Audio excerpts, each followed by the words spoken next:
afternoon, everyone. Yesterday was a big night for America and a big night for the Democratic Party, as candidates across the country, up and down the ballot, decisively defeated MAGA Republicans in an extraordinary rejection of the extremism that the American people have been experiencing since day one of Donald Trump's presidency, and an embrace of the Democratic vision to make life better for everyday Americans. As Democrats, we will continue to make clear to the American people that you deserve better, and that we're focused on driving down the high cost of living, fixing our broken healthcare system, and cleaning up corruption in the Congress, in the courts, and in the White House, so we can actually deliver an America of the people, by the people, and for the people. Democrats have all of the momentum in the world. Republicans woke up this morning and realized that they are no longer in a 2024 electoral environment. That's over, and they're done. They've lost any temporary progress that they've made with working class Americans, gone. Any progress that they've made with the Hispanic community, gone. Any progress that they've made with younger Americans, gone. Because the American people have had enough of the extremism, enough of the lies, enough of the broken promises, enough of putting the wealth and the excess in the face of the American people. Most recently, what was on display down in Trump's luxury resort in South Florida, enough of the excess, the corruption, and the lack of focus on the issues that matter. Democrats in the House will continue to lead on the issue of affordability, will continue to lead on the issue of health care, and will continue to lead on the issue of making this great country the best version of herself. And our field general leading the charge in connection with what will happen next November when Democrats take back control of the United States House of Representatives is the DCCC Chair, Susan DelBene. Thank you, Mr. Leader. Thanks everyone for being here, and thank you for your leadership just through this incredibly tumultuous time. Yesterday, from coast to coast, voters sent a resounding message that they reject the Republican agenda.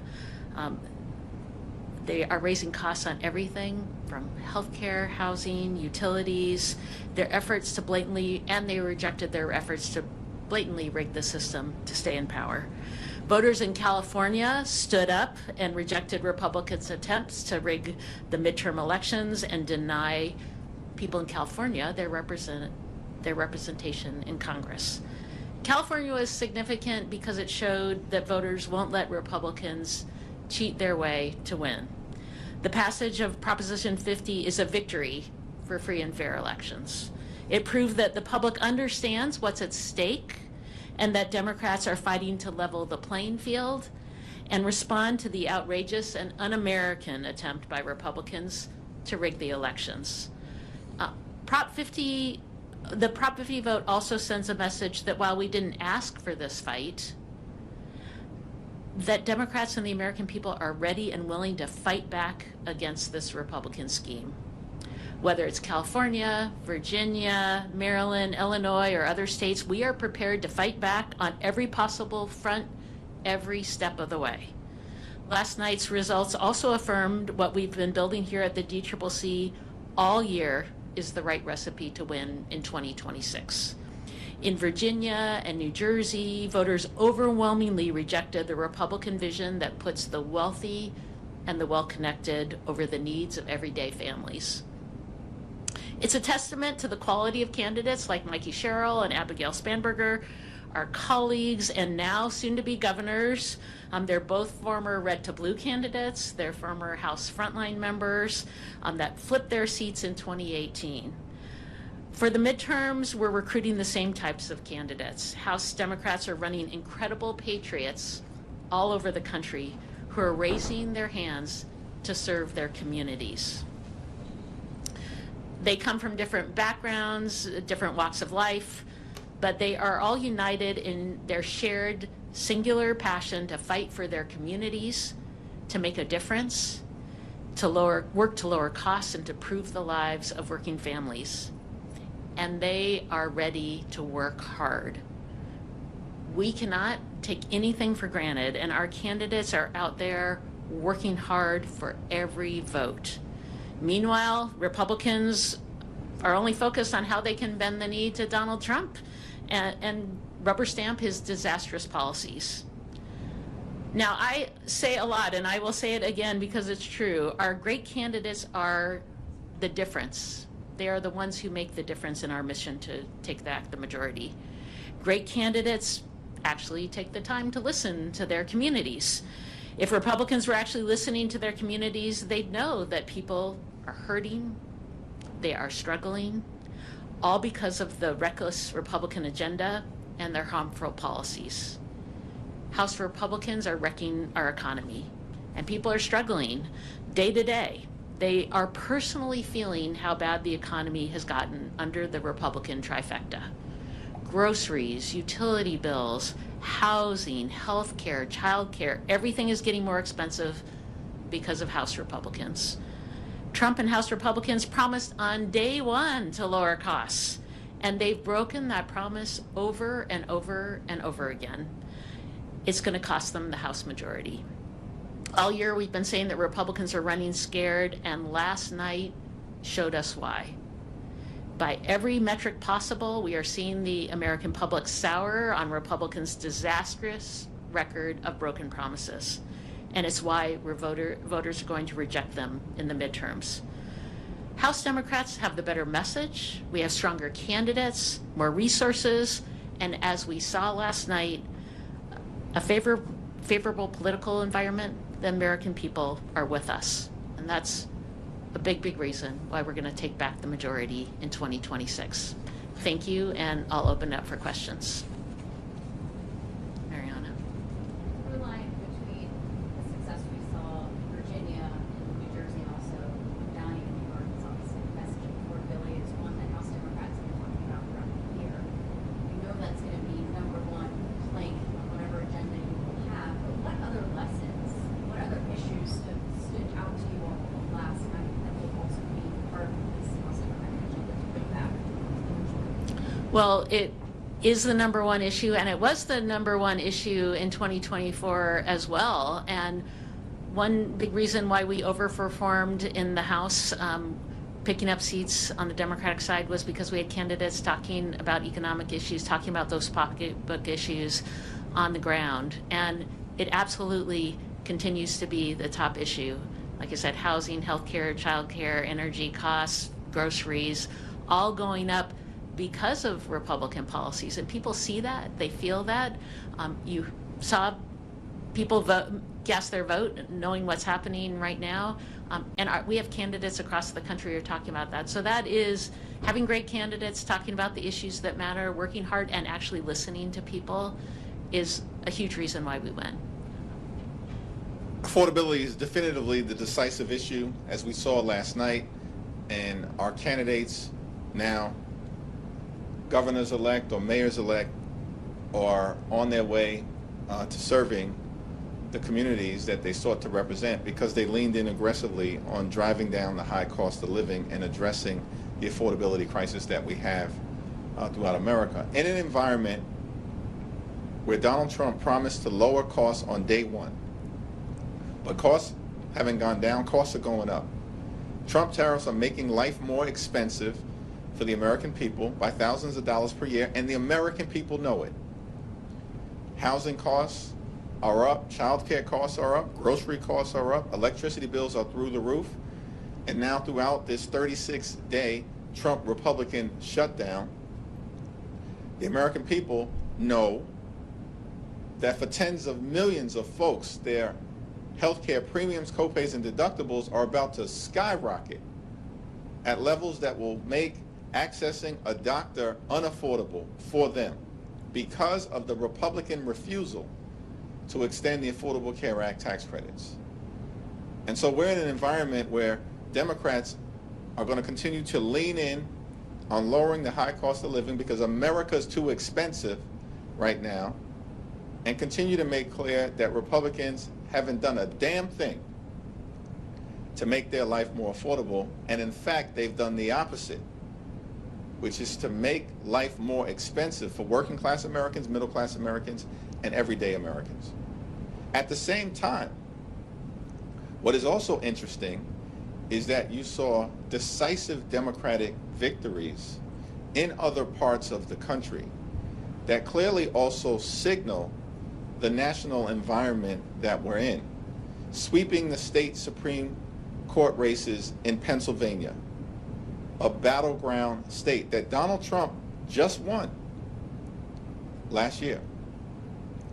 Winning down ballot statewide races in Georgia for the first time in 20 years. That's an indication of the environment and a rejection by everyday Americans of the extremism that Republicans have unleashed on the American people.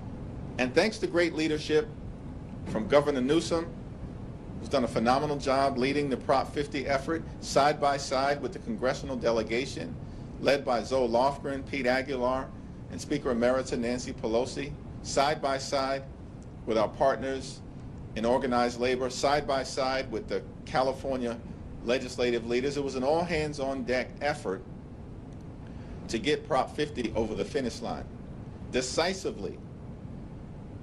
But Prop 50 didn't involve an individual name on the ballot. It was an idea that we have to stop Trump from stealing the midterm elections and give the American people the ability to decide who should actually represent them in the Congress after the 2026 midterms. Thank you, Chair. Following up on Prop 50, Republicans, they filed a lawsuit this morning in an attempt to apply California's greenhouse maps. What's your reaction to the lawsuit? Does that pose any concerns to the effort to, as one leader has said, to offset some of the attempts that Republicans have made to gain what Democrats see through First, I'd say it's interesting that Donald Trump goes to the Republicans in Texas and says, give me 5 seats, and Republicans say, yes, sir, and they think that's okay.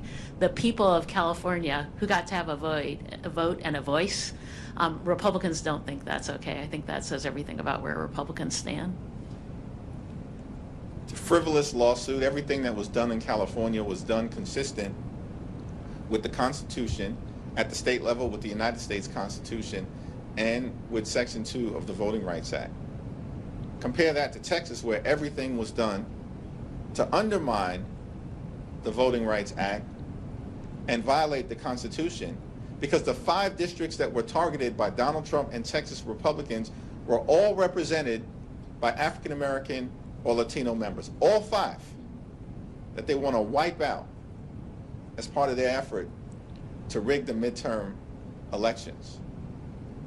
And we expect that there will be a decision sometime soon from a 3-judge panel in Texas that might conclude that what was done by Texas Republicans was unlawful. And that's very different, as Susan pointed out, than what the people decided in California to make sure that they had a fair map that we would be determined by them as individuals, citizens of California, and not Donald Trump and his MAGA extremists. You mentioned that for Democrats, the number one issue is affordability and public locations. For Republicans, what we saw this past yesterday was the focus on social issues, cultural issues, such as trans issues. How are you, I guess, directing candidates here how to respond to those attacks?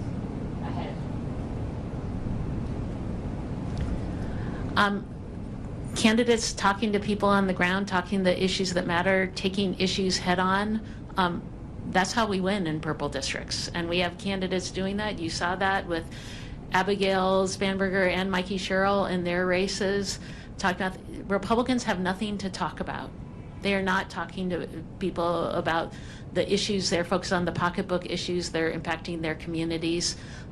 Mikey Sherrill, Abigail Spanberger, great examples, but across the board, talking about issues, taking things head on, and I think that's why their campaigns were so strong. And we saw this last cycle too, folks talking straight on to issues that Republicans were raising, talking to their communities, having authentic leaders who stand up for their communities. That's how we win. Abigail Spanberger focused on 3 issues: affordability, as it relates to housing and healthcare and utility prices. She focused on job creation in a state where Donald Trump and his administration have attacked the people of the Commonwealth of Virginia and have caused the economic growth that should otherwise be taking place to collapse, and that in fact is occurring under a Republican governor in Virginia as well. And then Abigail focused on the highest quality education for the children of the Commonwealth of Virginia. Abigail Spanberger focused on the issues that matter. Here's what Republicans did. They spent tens of millions of dollars trying to weaponize the transgender issue. It failed. And they spent tens of millions of dollars criticizing Abigail Spanberger for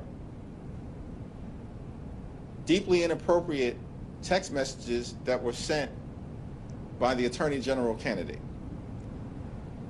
but not a dime in actually talking about what they would do for the people of Virginia, because Republicans have nothing but a failed track record and a bankruptcy of ideas.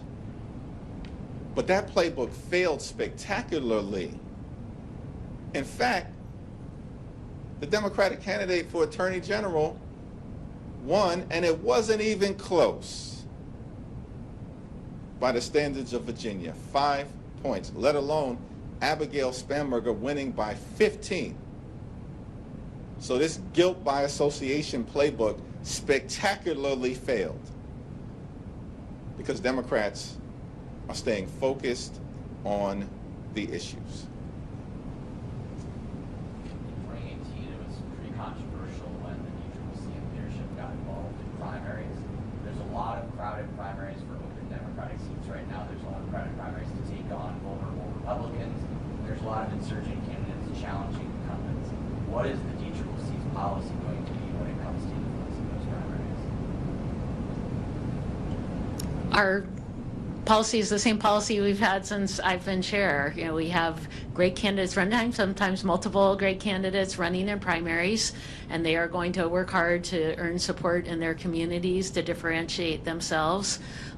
We have, in a small number of cases, gotten involved. Janelle Bynum, one example last cycle, where we were involved in her primary in conjunction with, delegation, many folks supporting her campaign. But, in most of these cases, the voters are going to have a decision on who the primary candidate's going to be.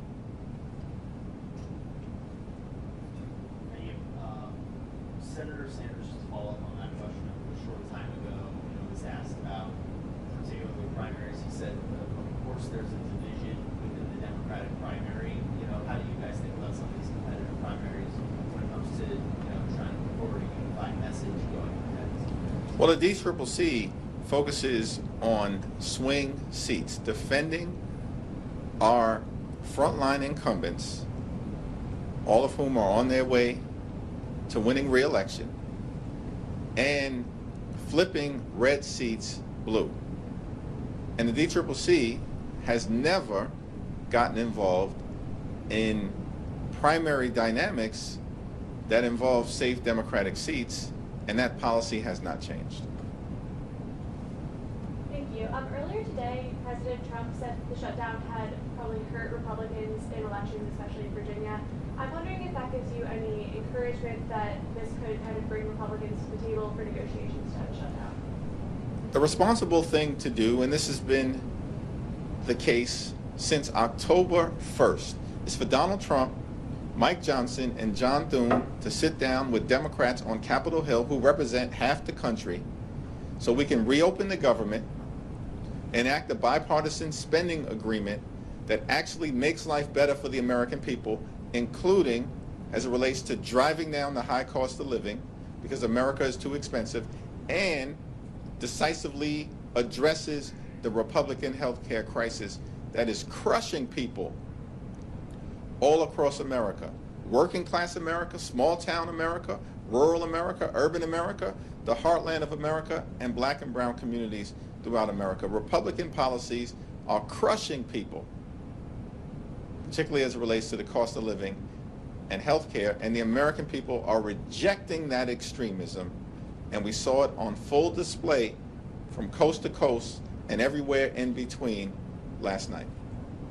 To follow up on that. Last question. To follow up on that, what message did last night's election results send to Senate Democrats who were going into last night? Some of them were starting to talk about offerings, compromises, things like that. So what message does kind of the overwhelming support for Democrats last night and focus on what they're excited about? Well, we've said from the very beginning that we will consider anything in good faith that emerges from the Senate that is bipartisan in nature, that reopens the government, that decisively addresses the Republican health care crisis, particularly as it relates to extending the Affordable Care Act tax credits, and that actually involves a spending bill that makes life better for the American people, not worse, which is why we have continued to maintain, and Senate Democrats have shown great leadership, led by Chuck Schumer, that we will not support a partisan Republican spending bill that continues to gut the health care of the American people. That was our position in September. That's been our position throughout October, and it remains our position in November. Thank you. Can